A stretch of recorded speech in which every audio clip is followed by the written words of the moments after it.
Are you in court right now and you're feeling like maybe the court system is rigged against you? Maybe it just seems like they're constantly believing the other side and you just cannot catch a break. Then this video is for you because I'm going to go down and list for you the 5 things that totally piss off family court judges so that you can prevent yourself from doing them and not ruin your case.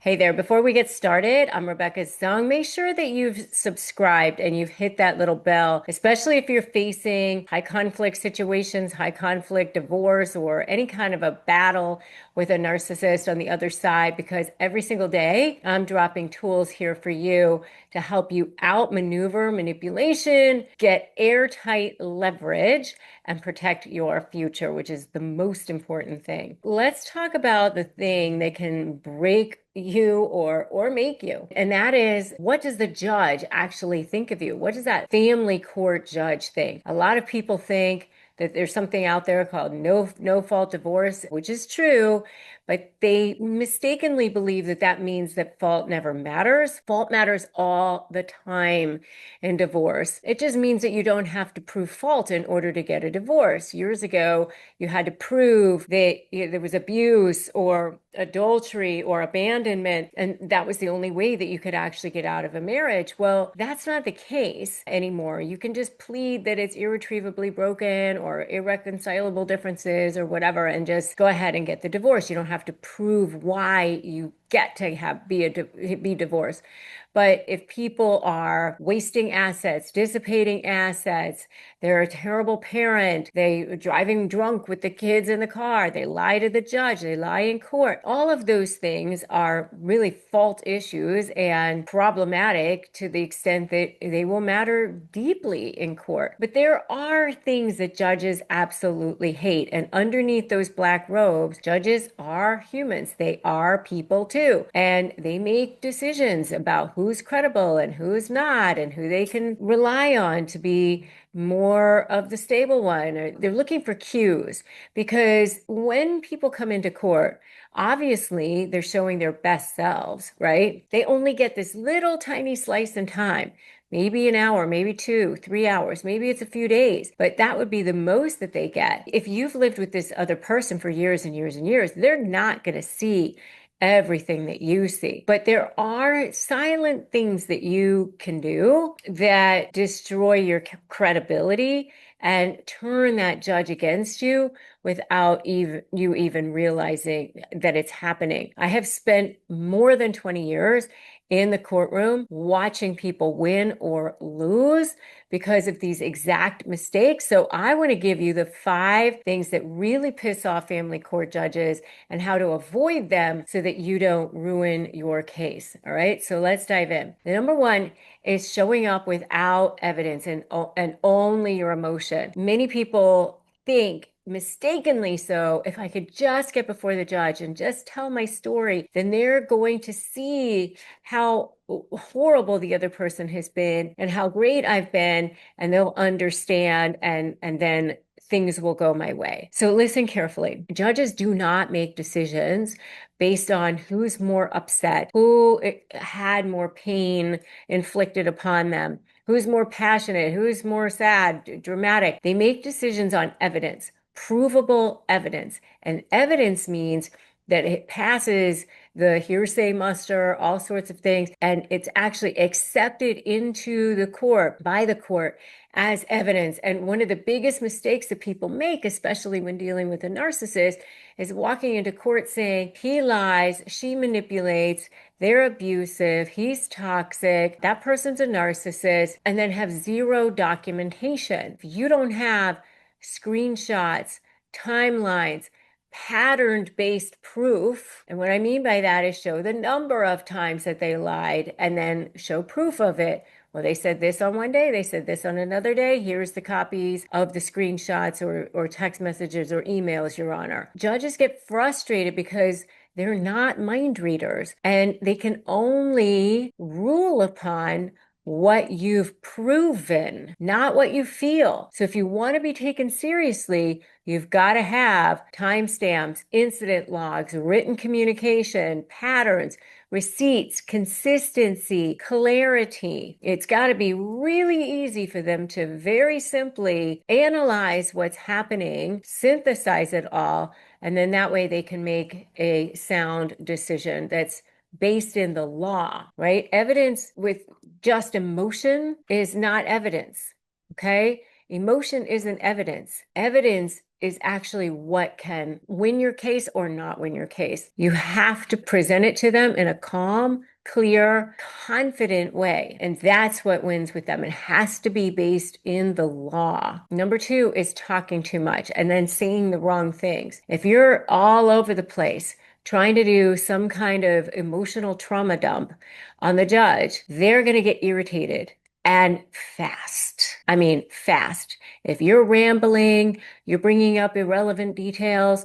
Well, then in 1995, he dropped me off at my mother's and he yelled at me. They are not going to care about something that happened 30 years ago or whatever. If you're interrupting them, turning the courtroom into some kind of a therapy session, or at least trying to, that judge does not want to hear your life story. Not like that. They only want to hear it in terms of the law. So if there's property to divide, tell me about why I need to know this story. If there's custody involved, tell me about why I need to know this. Are the best interests of the children going to be affected? If your answer is yes or no, to do the facts matter to the legal situation, the legal issue in front of them. If it's yes, great, tell it. If it's no, do not. Save yourself. Save it for your divorce coach, your therapist, or whoever else that you have helping, your best friend. So short sentences, facts only, no emotional adjectives. Not, oh, they're so toxic and abusive. That could definitely be true, but prove it. You'll come across stronger, calmer, more credible, infinitely more credible. So if you want to win against the narcissist, you've got to get that judge on your side. So I want you to comment the word judge right now. Just comment that word judge, and that way you can start to understand who the most important person is in that courtroom and the only person that matters. The next thing is bad mouthing the other parent without proof. Judges hate this. And guess who does it constantly? Narcissists. Here's what most people don't realize. When you do it too, even if it's true, to the judge, it just looks like two kids arguing with each other. It's like, you guys just both need to stop. They're looking for, how can I take this information, apply it to the law? They don't want to hear about your bitterness, anybody's lack of self-control, hostility. They don't care about these things, okay? Even when the other parent is the abusive one. The way to expose the narcissist isn't with accusations. It's with patterns, evidence, neutral language. Never hand narcissist ammunition by reacting emotionally. You need to be the calmest person in the room. That's how you win. And if you want to know how to start documenting, get my free Doc the Narc cheat sheet. Just go to docthenarc.com and get my free documentation cheat sheet. And join my free private Facebook group, Narcissist Negotiators with Rebecca Zung, too. Number 4 is not following court orders. Boy, do judges hate this. Even small ones. Their rules, their law better be followed. If somebody's not following it, there will be hell to pay. Hell hath no fury, like a judge whose orders are being disobeyed. Let me tell you, they expect compliance, period. Nothing enrages them faster than being late, ignoring deadlines, failing to turn in documents, refusing to attend mediation, skipping your parenting class or something that is required, withholding the kids, violating temporary orders. Even if the other side violates first, if you do it too, you're going to get held accountable for your own actions. Contrary to popular belief, judges don't necessarily play favorites. They look for the one who they think is on the best behavior, just like parents do, right? Well, if the kid who's easier is easier, then that makes it easier to interact with them. Judges are protecting their authority and their own good name. Quite frankly, they want to get these cases moved off their dockets and they don't want to get appealed. If you want the judge on your side, you've got to show that you are responsible, reliable, have integrity, have respect for their orders, their process, and then follow through on that. When you follow every order and the judge is not, the judge is going to see the difference, and that's going to strengthen your entire case. Letting the narcissist trigger you, especially in the courtroom. This is one of the number one ways that narcissists get the best of you and you lose a case, is because they say something, that narcissist says something, and then you react, oh my God, that's not true. You yell things out. The narcissist is going to smirk at you, make faces, lie under oath, talk badly about you, twist the truth, try to provoke you, use the kids as pawns, use the court system as a sword, play the victim. They're going to do all of these things, okay? Expect that and know that, because that way you won't react emotionally. You can cry in the shower, scream in your pillow, vent to your friends, vent to your therapist, but don't do it in court. I've watched brilliant people destroy their own case by interrupting, making sarcastic comments, crying uncontrollably, looking unstable, raising their voice. You don't want to be the one who's doing that, okay? Here's the truth. The calmest person in the court